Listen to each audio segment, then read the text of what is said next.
How were you accepted within the Jewish community when you started converting and while you were converting? And I think the best way for me to describe how I've been treated as a convert, both in Cape Town and now in Eretz Israel, is to say thank you to so many of the people in the community that has really taken me in and helped me out a lot. So it's going to be a whole list of people, not just in the shul environment where I gave this thank you speech, but also publicly to acknowledge all the people that has made such a huge impact in my life. And I hope for people that's watching this, other converts or people thinking of converting, or Jews that's maybe not so religious yet and they're afraid to come into the community because they're maybe not at that level, just to know that at the end of the day we are all people. I can tell you from my personal experience that the Jewish community is a great community. So I'll get started with my list. It is quite lengthy, and if I left you out, I do apologize. So first of all, when I first came to shul, my first shul was in 2012, where I met a rabbi, Rabbi Sean Bloch. He was at that time the head of the Port Elizabeth Hebrew congregation, which is Orthodox Jew. And from the first moment I met him, he was just an all-round great, friendly rabbi. And obviously your first meeting is quite intense. I mean, you've never actually met an actual rabbi. And he was just so easy to talk to. And I remember I told him in the beginning, look, Rabbi, I am quite a difficult guy. You know, I grew up in a religious Christian house. So obviously I learned from dominees who also studied 7 years, and that's more or less how I saw rabbis at the time, people that have studied a lot, and they told me a lot of things that's not actually true.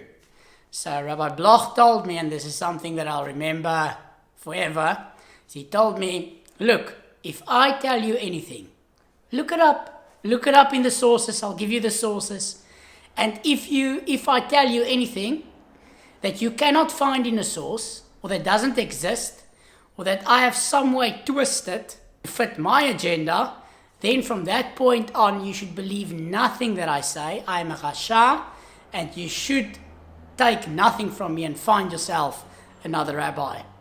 And this cultivated a good relationship that we still have till today. He actually is the rabbi that I contacted as I came back from England in my brief time in Reform. He became my discovery broker, my insurance broker, and just an all-round nice guy to deal with. And from the bottom of my heart, Rabbi, thank you for being the first rabbi that I've met.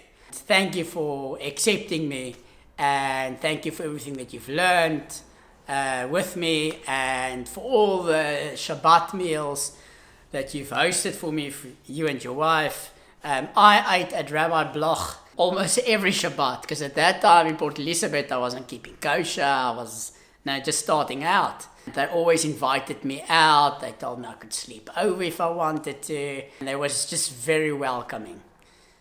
Next on the list of people to thank is, as I came into the Cape Town Jewish community, which is a whole different community. There's a lot more religious Jews in this community, and there's a lot more synagogues, shuls to go to. And I went to all the shuls to try them out, as I said in some of my other videos. The shul that I went to is actually the shul that Rabbi Bloch recommended to me. I phoned him and told him, look, in PE it was a little bit too much for me, the 2 hours daf yomi every single morning, and it was just too heavy for me. And he actually told me to get in touch with Rabbi Thurgood from Beit Midrash Morashah in Sea Point, Cape Town. So I sent the rabbi email, and also from the first moment I sent Rabbi Thurgood an email. He sent me quite a long response. You know, normally rabbis gives you like this few lines, but this rabbi wrote me like a page. of information, which made me feel very welcome and like he actually wants to interact with me. And in that letter, he also told me that his father actually converted, Mr. Thurgood. And as I walked into the shul, the rabbi's father was the first person he introduced me to. And he told me, look, sit next to my father and he can show you, more or less where we are in the Siddur. By that time, I knew the Siddur back to front. And I could see Mr. Thurgood always just glancing over to see if I'm still with it, if I'm still on the right page. And he saw, no, this oak actually has read the Siddur before. But always friendly, Mr. Thurgood, always asking me how I'm doing, how's it going with my job, how's it going with the conversion.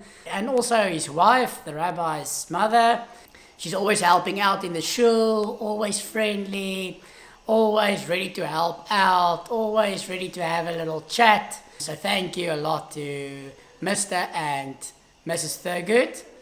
And then to Rabbi Thurgood and his wife, Rebbitzin, although she doesn't like to be called Rebbitzin. Her name is Aviva, but to me she's a Rebbitzin. I was eating at their house many a meal, Shabbat, Chagim. If I didn't have a meal, they will always make a place for me. I'll get there, that place is packed with people, but they squeezed a little chair in there for me as well. And they always made me feel a part of the community, especially Aviva for always preparing the meals. And, a lot of people thank the rabbis, but forget that the Rebbitzin is actually the one hosting the meal, preparing the meal, cleaning up after the meal. So thanks a lot to Aviva.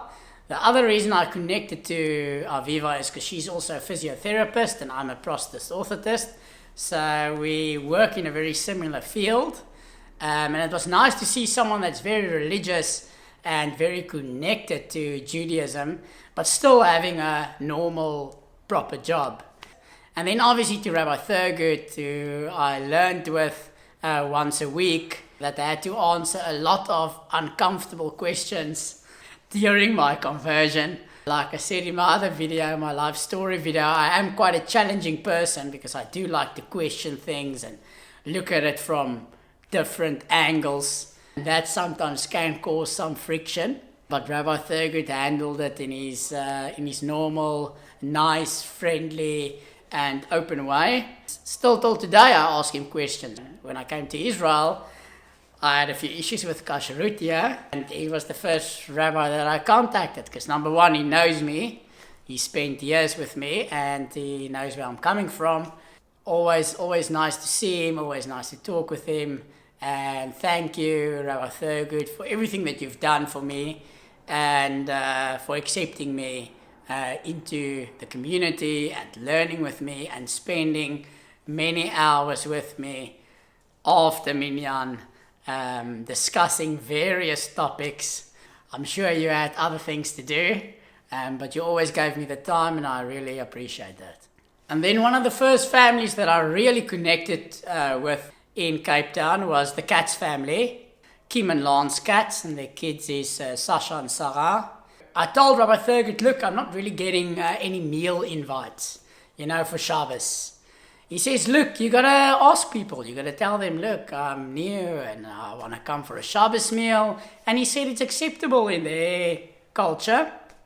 So if I want to get invited out for meals, I should ask. So I thought, who will I ask? I don't know anyone. I'm brand new.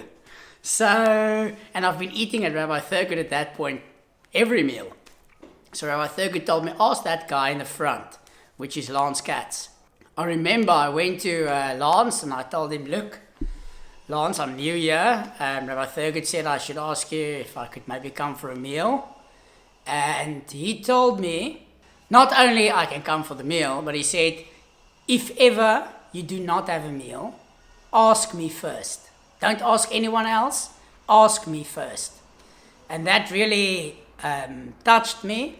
I utilized that quite a few times. And I remember the one meal that I didn't have a meal, and it was on a Friday. Now, you should organize your meals before, but I didn't organize a meal. So I went to Lance and I told him, look, Lance, I don't have a meal. I'm not sure if you have a space for me. Otherwise, I mean, I do have things at my house. I could eat there. It's not a problem. And Lance told me, no, come, it will be good. Now, I've eaten at this family several times. Shabbat, Chagim. I've got like my own chair at their table. It's where I sit. No one sits on my chair. So I thought, okay, right, it's going to be like normal, because normally he hosts like big meals, like lots of people. So I was walking with his son, Sasha. Me and Sasha is quite tight. I was walking and I told Sasha, where's all the people? Because normally we're walking like in a big group from Shul to Lance's house. And I got there and it was just the family. It was like intimate family, like grandmother, grandfather, just the Katz family. There was no extra people. I told Lance, look, this is a bit, this is a family vibe, and from where I'm from, Afrikaans, you don't really intrude into a family vibe. So I told him, look, I have stuff at my home, it's not an issue. So he told me, what do you mean? I said, no, this is like a family a meal. So he told me, and you family, what's the problem? So from the bottom of my heart, the Katz family, to Lance Katz, Kim Katz, that obviously makes sure there is an actual meal. And the kids, thank you for everything. Thank you for all the support, all the debates. It's really nice to get to know you, and I hope to see you in Eretz Israel soon. And then to the Meltzer family, where I've also eaten plenty of times. Shabbat meals, Chagim, also a great family that hosts quite a lot of meals. Actually, I had quite a lot of interesting debates with Ilana, which is Amnon Meltzer's wife. She's very learned. Just nice to hear her side from someone that's very knowledgeable. And thank you a lot for everything and for welcoming me with open arms. And then to Greg and Leanne Galp. Greg and me gym together. We had quite a few drinks together. Really more of a friend than a community member. It's always nice to chat with them. They also hosted me for many meals. I learned quite a lot from Greg. Greg is a Baal Koreh. He's a magician, that's his profession. You can check out his channel, Greg Galp. A very nice guy, and obviously Leanne. Just a nice couple to see coming in from Afrikaans background into the Jewish community. And then to my Bachur Josh from Torah Metzion, who I learned with during my conversion. Thank you for your patience and for giving everything over so patiently. I'm much older than Josh. Josh was a youngster, he's still a youngster. And obviously I asked quite difficult questions. And Josh always was calm. He would look it up in the source. Just a general good human being. You can see why you got married so quickly. And thank you for everything. Then to one of the biggest rabbinical couples in Cape Town, Rabbi Misel and Rebbetzin Misel. I actually learned kashrut from Rebbetzin Misel, and it was from everything I learned in conversion. That kashrut class from Rebbetzin Misel was top class. So Rabbi Misel is one of the head rabbis of kashrut in South Africa. He speaks Afrikaans. So he was like a traveling rabbi before, so he can speak Afrikaans. And he always made an effort when he saw me to speak only in Afrikaans. And he speaks quite a high Afrikaans, like an old-fashioned, in a nice way, Afrikaans. So it was quite tricky for me as an Afrikaans person to keep up, because I use a lot of slang. And I had a lot of discussions with him, and he's just a mensch. And I think anyone that sees this video from Cape Town or from South Africa will attest that Rabbi Misel is just a brilliant rabbi, always has time for you, and does so much for the Jewish community and in Cape Town in South Africa, and doesn't always get the credit for what he does. And also to Rebbetzin Misel, who didn't just help me with my kashrut, but also became like my dating counselor in the frum world.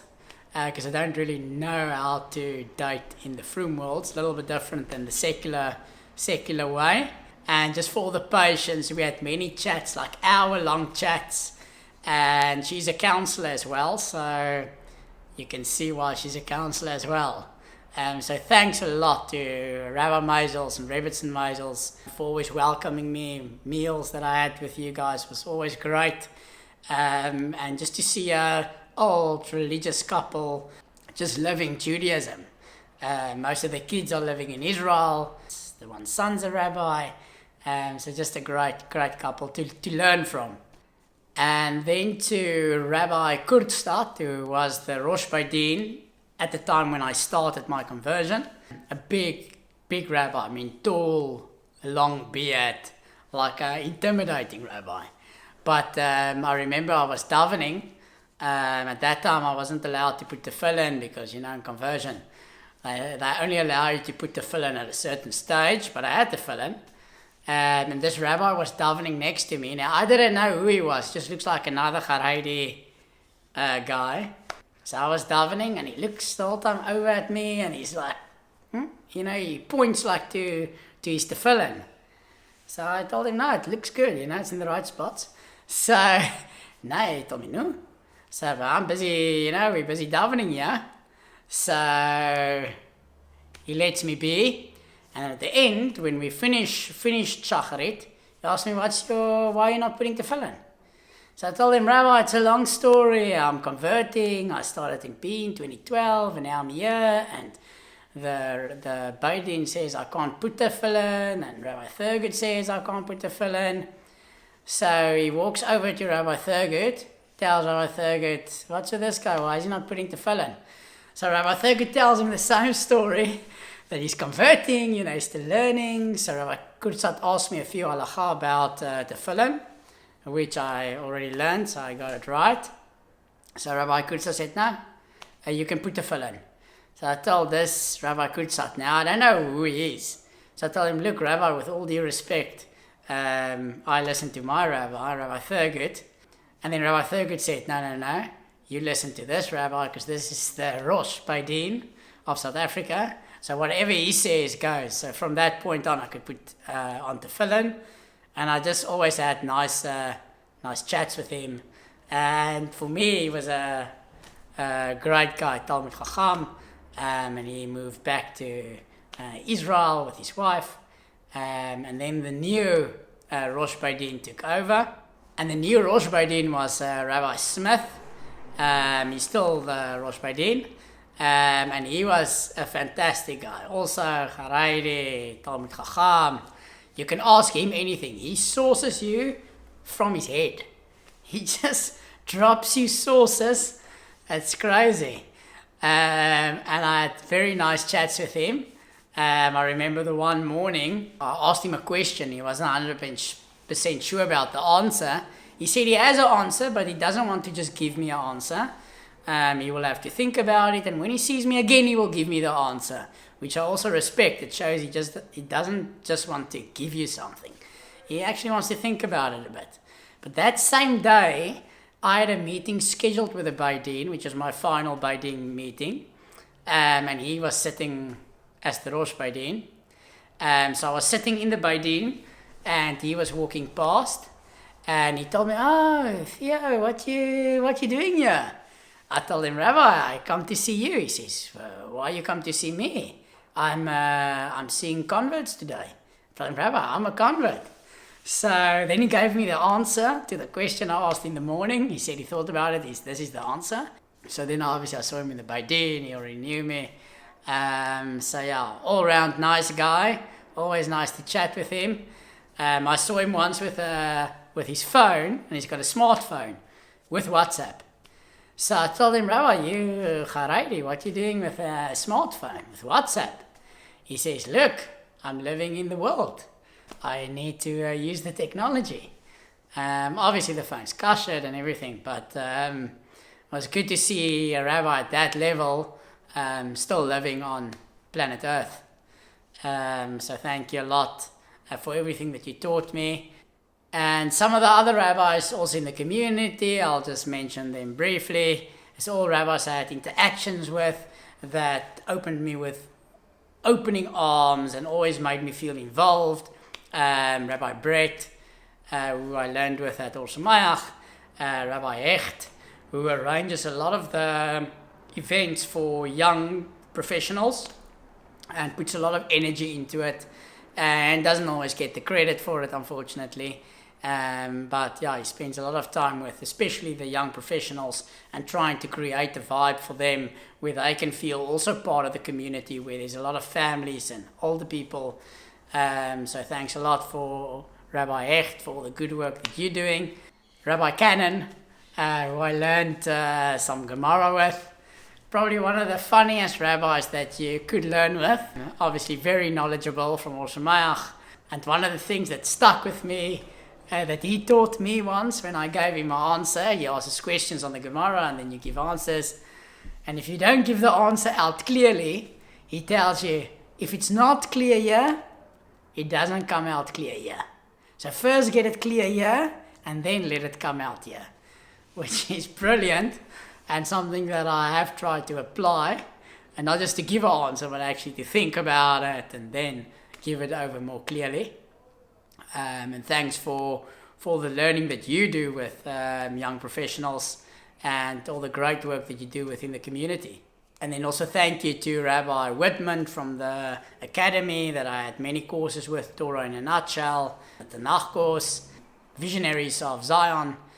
Thank you for all the work that you do within the greater South African community. To Rabbi Silverman, he's a Chabadnik Rabbi proper from the USFA.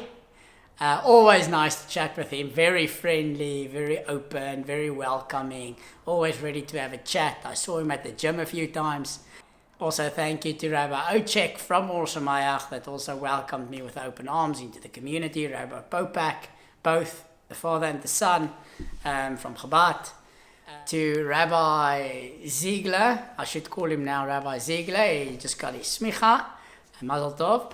Gavi and Sarit Ziegler, who I also ate with a lot of times. I actually learned with him for his shmicha meat and milk. So I told him, when he told me he wants to learn with me, because I'm in the shul and learning, that time I didn't call him Rabbi, told him, Gavi, you're at a different league, man. You've done yeshiva, you actually understand Hebrew and Aramaic.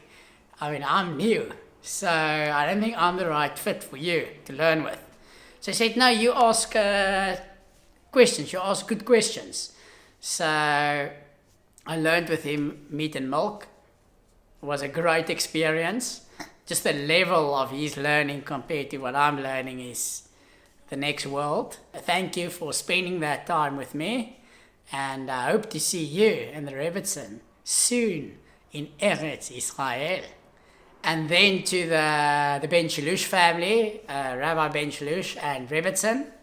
He's the head of the Sephardic community. I ate with him a lot. He's also very close to my age, and we had a lot of interesting chats. He was the rabbi I learned with also for my conversion, and I ate at them a lot. A very nice guy. He's from Israel, has been to the US. And then to Rabbi Suiza, who was also on my Baidin, also a very big rabbi in South Africa. And I had a lot of chats with him, and I ate with him, and it was always nice to have a conversation with him from an older rabbi that knows a lot, but also got a lot of life experience, not just Torah knowledge. Then to some of the families that really made my time in Cape Town great. To Alon Saban and Nadia Saban, who is a Sephardic family that's with Beit Midrash Morosha. Alon likes to braai. Now, braai is a very Afrikaans culture, and he always sends me, till today, he sends me little clips of people braaiing and stuff like that, and a very knowledgeable guy. Knows a lot, could be a rabbi if he wanted to be. To his wife, who's a teacher, very friendly. To kids, he's amazing.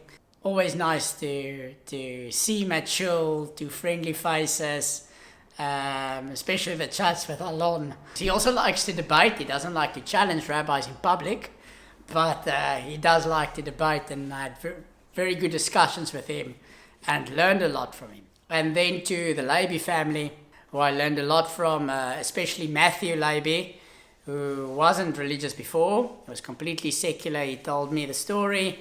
And then he has 2 sets of twins, boys and girls. And then the one girl tragically died. And this is what made him religious. And often when I was struggling in my conversion and, some of the things that I feel is not right or whatever, I would look at Matthew every day at every minyan, davening, went through a great tragedy. And that's actually what made him religious. He's religious, his wife's religious, all 3, his kids is religious. It's just great to see him. May you continue to be blessed in everything that you do. And then to Charles, who's an older guy in the community, who has this one-liner, he's at every minyan. And we ask him, Charles, how are you doing? Like a greeting in the morning or in the afternoon. He would always tell you, I'm on top of the world, which is such a positive approach to life. He lives by himself and he goes to the minyan and he does his thing. And it's just great to see a guy with such a positive approach. And to my namesake in the shul, Theo, which is an older guy, Theo Musicant. He actually taught me some trop during my conversion, how the words in the Torah is read and in the Tanakh. It was very educational. Then to Ivan Klitzner, who is like the Rabbi of the shul, who is also a lawyer. He helped me out in some few legal matters. Thank you for always being friendly, you and your wife. To Nadia Siegel and Malcolm Siegel. I learned a lot from Malcolm, especially when I was new there. He knows quite a lot, and he's also a Chazan and Baal Koreh, and it was nice to learn some of the things with him. And I remember I once brought a friend, as they didn't have a minyan for Mincha, and they were at 9, and I could be number 10 if I went, but my friend came to visit me, who I haven't seen for a very long time. So I told him, look, I can come, but I'm going to bring the friend with. Not Jewish, Christian, not interested in Judaism. Afrikaans. So John said, yeah, what does he care? He'll come. If they need me, they need me. So I went there to make the minyan. And, Malcolm actually went and sat with John close to him. Told him, because I gave John a siddur, so at least has something to do while he's sitting there. And Malcolm actually went through him in the siddur and explained him things and spoke with him in Afrikaans, which is obviously his second language. And John really enjoyed that. And John actually told me, this is now my friend, told me that that he always thought, Jews are very, distant people, and they're not very friendly. And he said he was sitting there in a synagogue, and there's another Jew that came to him, explained to him everything in Afrikaans, and that gave him a whole new perspective on Jews. So what a Kiddush Hashem from Malcolm there. Extra mitzvot. And obviously they're beautiful children. Thank you for making me feel part of the community. They are pillars of the community. And I hope to see you in Eretz Israel soon. Renana Fontaine has a lot of space for you. Then to Mayan. Mayan organizes meals. She's got like a WhatsApp group where she organizes meals for people from abroad or anyone that's looking for a meal. You can send a message to the WhatsApp group and then she'll find you a meal. Now she does this every Shabbat and every Chagim, and no one really gives her any credit for it. And I think that's such an important function that she's doing, and she does it without expecting anything in return. And she's become like my advisor when I made Aliyah. She knows a lot of stuff, like admin stuff as well, like where to get this, where to do that.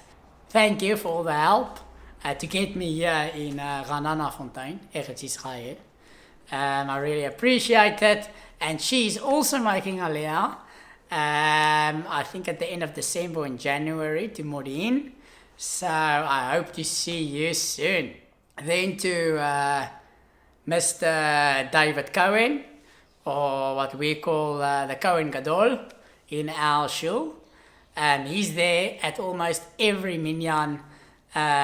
He is our main Cohen. We've got a few, but he's like our main one. Such a nice guy, very friendly. His wife is great. The food she makes will take you straight to Shemaim. I ate there quite a few times. So thanks a lot for hosting me so many times. Thanks for spending so much time with me. Thanks for always being so kind and open. And a lot of people have told me in the community you should go to the Cohens. Number one, their food's great. And the other thing is they're very friendly. I know the Galp family, Leanne and Greg told me when they got newly married, they were at the Cohens a lot. I know other young Jewish couples that also eat there a lot because they are such a friendly and welcoming family. So thanks a lot to the Cohen Gadol, Mr. David Cohen, and then to another David Cohen and Joseph Cohen, two brothers, also in the Sea Point community. They always have a chat with me. Two very knowledgeable guys in Torah, definitely in kashrut. David Cohen makes cheese, Chalav Israel, and Joseph Cohen is a tzaddik. He is like one of the jewels in the Cape Town Jewish community that often doesn't get recognized. He teaches all the bar mitzvah kids.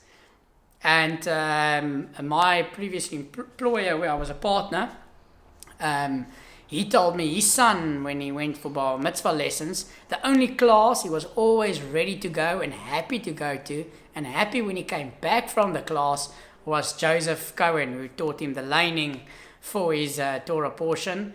And I've heard this from almost all the bar mitzvah kids. They love Joseph. What a tzaddik.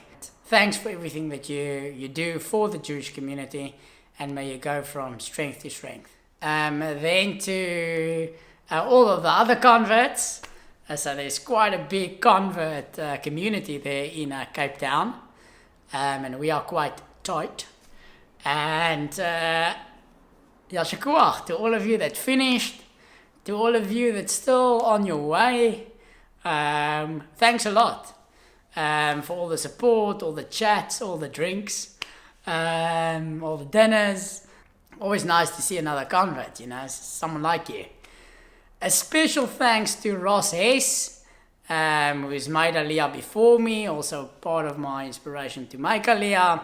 She's like the mother of the converts, always welcoming, always friendly. She also speaks Afrikaans, which is great. To all the converts, Nibashni, who has also finished her conversion, she's also making Aliyah. I think also in December and January, she's also getting married soon. Mazel Tov. We hosted many meals together before she finished and after. And she actually paid for a lot of those meals. Sometimes we shared, sometimes she paid. And didn't always get the credit at the table because my memory ain't always good. So thank you for that. Great person. No wonder she's getting married so soon. And then to Philip Shear, very nice guy, farmer. I come from a farming family. Always spoke Afrikaans to me. It was always nice to chat with him, a big Zionist. All his kids are in Israel. I hope to see him soon in Israel. He's looking after his mother, so he has his reasons for not making Aliyah yet. Always nice to chat with him. Always makes time for you. Very involved in the shul, in the security, and showing people where to go. One of the things I learned from him was the Metsuda Sidur, which has got the Hebrew on the one side and the English on the other side, but side by side, so it's easier to learn the Hebrew. I actually bought one after he told me about it. And then to all the rest of the community that's welcomed me with open arms. The people of the community is what makes the community, and it was always great to be at shul and to see familiar faces and to have a chat. And there's many people I didn't mention, that always came to me and had a chat with me. And there's a lot of young people that I now didn't mention in this whole list. Many of them has already made Aliyah. But thanks a lot. And all the kids, your kids, that always chatted with me and just made me feel very welcome. And that's one of the messages I want to bring across is a lot of people ask me, how does the Jewish community, do they accept you? Do they not accept you? Are they nice to you? Are they not nice to you? And I can tell you from my personal experience in Port Elizabeth and in Cape Town that the community opened me with open arms, made me feel very welcome. And I think as long as you show that you are committed to the process and to coming to shul and to integrating into the community, I did a lot of the Facebook posts for Beit Midrash Murasha, and try to help out wherever I can. And I think that's important. As a convert, you mustn't just come in, or a secular Jew coming in, you mustn't just come in and accept to receive, but you must also be willing to give of yourself, give of your time, and then people will accept you and interact with you, be friendly with you, and connect with you.